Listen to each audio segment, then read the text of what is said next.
تمہیں کتنی بار کہا ہے کہ دیکھ کر کام کیا کرو، نہ جانے کیوں میری بات کا تم پر اثر نہیں ہوتا۔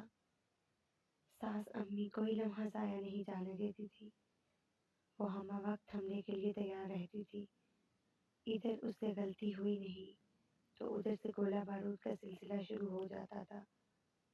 آج بھی اس نے سفید کپڑوں کو بہت صاف کرنے کی کوشش کی تھی، لیکن برسات میں لگے مٹی کے داغ جانے کا نام ہی نہیں لے رہے تھے۔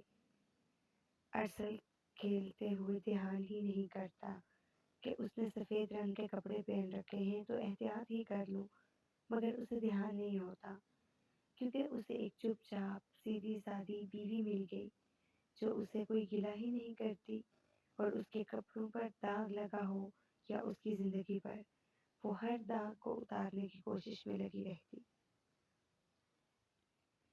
امی میں نے پوری کوشش کی ہے لیکن داغ ہے کہ جانے کا نام نہیں لے رہا، اس نے آہستگی سے بولا۔ یہ ہیلے بہانے یہاں نہیں چلنے والے تمہارے، میڈم صاحبہ، یہاں داغ نہیں اترتے تو اتارنے ہوں گے، ساس امی نے اس کے جبڑے کو اپنے ہاتھ میں لے کر دباتے ہوئے کہا۔ اسے تکلیف محسوس ہوئی تھی مگر وہ درد کو سہہ گئی۔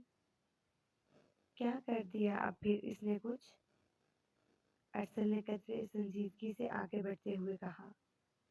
وہ اس وقت اپنے عیاش دوستوں کے ساتھ وقت گزارنے کے بعد گھر لوٹ کر آیا تھا۔ اس نے کبھی اس کی پرواہ نہیں کی تھی۔ وہ کس حال میں رہتی ہے، کیسے جیتی ہے، یہ پوچھنا اس کے لیے کوئی معنی نہیں رکھتا تھا۔ اس کے اس رویے کی وجہ سے وہ اکثر دل برداشتہ ہو جاتی مگر ہمت نہ ہارتی تھی۔ دیکھو نہ ذرا، ڈھنگ سے کپڑے دھو لے، میں نے کہا تو آگے سے زبان چڑھا رہی ہے، ساس امی نے اسے اس کی قمیض جو ابھی دھلی تھی دکھاتے ہوئے روندے ہوئے انداز میں کہا۔ ارسل نے نہ آؤ دیکھا نہ تاؤ اس بیچاری پر تھپڑوں کی برسات کر دی۔ ساس امی خوشی سے تماشا دیکھ رہی تھی۔ ان کا دل باغ باغ ہو جاتا تھا جب جب ارسل ندا پر چیختا چلاتا اور مارتا تھا۔ ایسا روز کیا دن میں کئی بار ہوتا تھا، اور یوں وہ خوشیاں مناتی تھی اور اپنی بیٹیوں کو فون پر جوش و خروش سے خبر دیتی تھی کہ آج ارسل نے ندا کو کتنا مارا اور کیسے مارا۔ اس کی نندیں تین تھیں اور تینوں الگ الگ گھر میں رہتی تھی۔ انہوں نے شادی سے پہلے ہی یہ مطالبہ رکھا تھا کہ الگ گھر چاہیے۔ وہ تینوں جب بھی ماں کے گھر آتی تو بھابھی سے خوب نوکروں جیسا سلوک کرتی۔ بڑی نند اور ساس امی تو اکثر مل کر اسے مارا پیٹا بھی کرتی، اور گالی گلوچ کرنا تو ان سب کا شیوا تھا۔ ارسل کے غیر ضروری لڑکیوں کے ساتھ تعلقات تھے اور انٹرنیٹ پر واہیات دیکھنے سے اسے فرصت نہ ملتی تھی۔ ایسے نہیں چل سکتا ارسل، آپ نے یہ سب چھوڑنا ہوگا، اس نے ارسل کو روکنے کی ایک بار پھر کوشش کی تھی۔ میں تمہیں تو چھوڑ سکتا ہوں مگر اس زندگی کو نہیں، ارسل نے صاف کہہ دیا تھا۔ وہ اکثر مصلے پر بیٹھ کر اللہ سے ڈھیروں دعائیں کرتی تھی اور منت کیا کرتی تھی کہ کسی طرح ارسل صحیح ہو جائے، مگر اس نے کسی کے سامنے کچھ نہ کہا تھا۔ کوئی جب بھی اس سے اس کے شوہر اور گھر والوں کو پوچھتا تو وہ کچھ بھی ظاہر نہ ہونے دیتی اور کہتی سب صحیح ہے۔ ایک شب جب ساس امی اور اس کی نند اسے برا بھلا کہہ رہی تھی تو اس کے چھوٹے نندوئی نے سن لیا، جو رشتے میں اس کا چچا زاد تھا۔ ساس امی بیٹیوں کے سسرال کے سامنے اس کے ساتھ بہت اچھا ہونا ظاہر کرتی اور اسے کوئی کام نہ کرنے دیتی تھی، مگر آج حامد ان کی لا علمی میں آ گیا تھا۔ وہ ہکا بکا رہ گیا، ان سب کا منافقانہ چہرہ ان کے سامنے آ گیا تھا۔ وہ اس دنیا کو دیکھ کر یقین ہی نہیں کر پا رہا تھا کہ اس صنف کے لوگ بھی اسی جہاں میں کتنی ڈٹائی سے پائے جاتے ہیں، جو اپنے دلوں کو آباد رکھ کر دوسروں کو برباد کرنے پر تلے ہیں۔ لیکن وہ یہ کیوں بھول جاتے ہیں کہ دل تو خدا کا گھر ہے، کسی کا دل دکھانا گویا اللہ کا دل دکھانا ہوا۔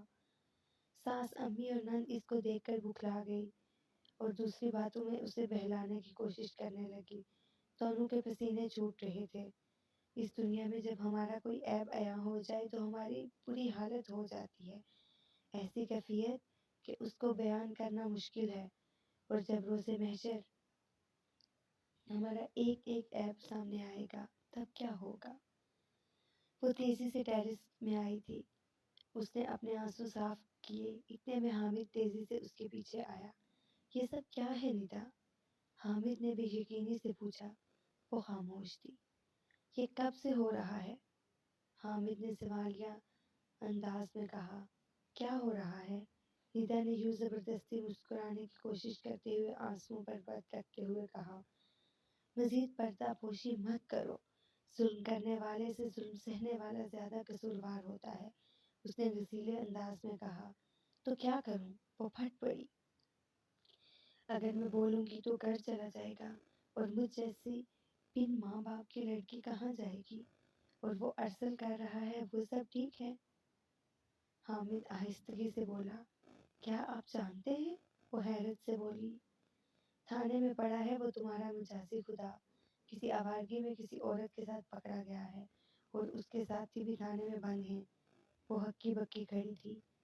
سب گھر والے اس کی کرتوتوں سے واقف تھے. صرف تمہارے اور خاندان والوں کے سامنے اسے شریف ظاہر کرتے رہے. حامد نے بتایا. اس کی آنکھوں سے آنسو جاری تھے. وقفات عمل بھی سامنے آ گیا ہے. لبنہ آپی کو علی بھائی نے طلاق دے دی ہے. کیا؟ کیوں؟ کب؟ وہ چونک اٹھی تھی.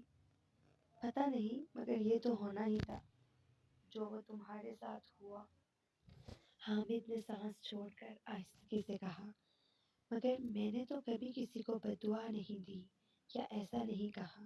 وہ تڑپ کر بولی. ضروری نہیں کہ ہمیں کوئی بددعا دے گا تو ہمارے ساتھ برا ہوگا. ہمارے ساتھ ہونے والی اچھائیاں برائیاں ہمارے اعمال کا عکس ہوتی ہیں. کسی کا دل دکھا کر ہم اپنے دل کو آباد رکھ سکیں گے ایسا ممکن نہیں ہے. اگر کوئی چپ ہے تو اس کا یہ مطلب نہیں کہ خدا بھی چپ رہے گا اور ہمارے عمل کی سزا ہمیں نہیں دے گا. ایسا ہرگز نہیں ہو سکتا کیونکہ اللہ بہترین انصاف کرنے والا ہے. حامد بتا رہا تھا اور نیتا کی آنکھیں مسلسل برس رہی تھی. اس دن ساس امی کو احساس ہوا تھا کہ مکافات عمل ضرور ہوتا ہے اور بہت برا ہوتا ہے. انہوں نے اس سے ہاتھ جوڑ کر معافی مانگ لی تھی. نندے بھی شرمندہ تھی کیونکہ یہ سب ان کا کیا سامنے آ رہا تھا اور اب باقی دو اپنا گھر نہیں خراب کرنا چاہتی تھی. ارسل کو 3 سال کے لیے جیل ہو گئی. اس دوران اسے احساس ہوا کہ وہ کس قدر برا اپنی بیوی کے ساتھ کرتا رہا. وہ اگر اسے عزت سے حق حقوق دے کر رکھتا تو اس کی بہن کو کبھی طلاق نہ ہوتی. آج وہ زمانے میں ذلیل و خوار ہوا ہے سب اسے تانے دے رہے ہیں. یہ اسی وجہ سے ہے کہ اس نے کبھی بیوی کو عزت تک نہ دی اور اس کی چپ سے ناجائز فائدہ اٹھاتا رہا. اور وہی بے عزتی وہی اس کا ظلم اس کے سامنے کھڑا ہو گیا اور اسے سارے زمانے کے سامنے شرمندہ کر دیا.